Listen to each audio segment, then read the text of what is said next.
What up, nerds? My name is Leslie Smith. Welcome to the Nerdy Narrative, a little channel I created in order to have a place to come and talk about some books. Today, we're going to do a little bit of a review and discussion, non-spoiler of course, about The Liar's Knot by M.A. Carrick, book 2 in the Rook and the Rose series, out December 7th. We were so fortunate to get books 1 and 2 in the same year. I believe they're pretty far in on the third book. Hopefully we will get that in 2022. These two books are amazing. The first book in the series is The Mask of Mirrors. It is a Venetian-inspired story. It's fantasy, a little bit of magic, not a whole lot in this one, but there's a promise of more to come. We totally get that in The Liar's Knot. Everything's not explained, which I kind of like. I like that magic is mysterious, but it expands. We learn more of what can be done, and we learn that there's more to it. So good. But in this book, we meet Ren. Ren is our main character who has come to Nadezhra to run a con. Like Aladdin, she's a street rat. She grew up on the streets. She stole to survive. So her and her adopted sister come back to Nadezhra.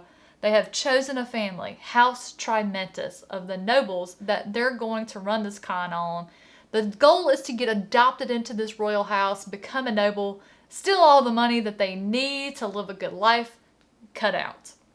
That's not what happens. Not at all. Poor Ren finds herself just ensnared in all of these different schemes between the houses. And the best thing about it, she's doing it all for free because House Trimentis is broke, but she didn't know that at the time. And once she did, she's too far in for reasons. You need to read The Mask of Mirrors. Absolutely. And full disclosure, I read the arc for The Liar's Knot. I haven't read the actual published version, but I'm going to. I love this book so much. I read The Mask of Mirrors when it came out in April. I reread it right before I read the arc for The Liar's Knot.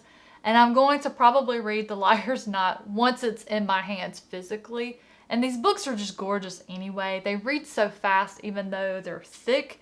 They're so good. They're so engaging. M.A. Carrick, the team of authors that make up M.A. Carrick, they're phenomenal storytellers. They do such a great job. I do not ever feel that there's a shift and that is two authors working together. It's so seamless. It's so good. So book 2 spends a lot of time with a focus on the character Vargo.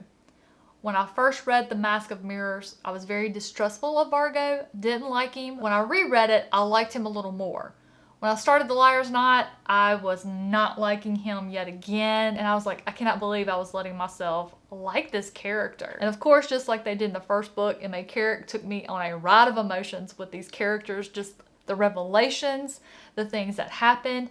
I was concerned at first because I thought to myself, I miss meeting the characters, learning the ins and outs of the different noble houses. All of that was established in the first book with the society and how it operated. And I thought, is that where the magic of that first story was?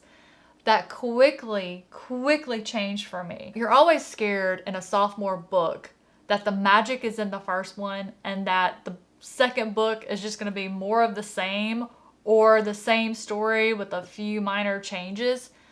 Absolutely not. The Liar's Knot took what The Mask of Mirrors started, built on it, just really expanded the underworld, the street gangs, the nobles, the things that you find out about the noble houses, the history. It was so good. It was amazing. I would have never ever guessed something like this was going to be in the book. I love the characters. You have those that you love, those that you're not sure of, and those that you love to hate. And it just makes it so much fun because you don't care who you're reading about. You're having a good time no matter what. The continuation of the plot line from book 1, how it just got built upon, how it changed, how it grew, was just stellar. Absolutely stellar. I am in love with this series. I love these two authors writing together. I cannot wait for the next book. You know, and it's hard to compare these books to one another because The Mask of Mirrors is what introduced me to all of these characters that I love or love to hate or I'm not sure of. It introduced me to the society and the world that I love. With the second book, all of that was established. So I just got to sit back and enjoy more character development and just the plot. So the first book, I would say I love for the characters. The second book, I love for the plot because it was so good.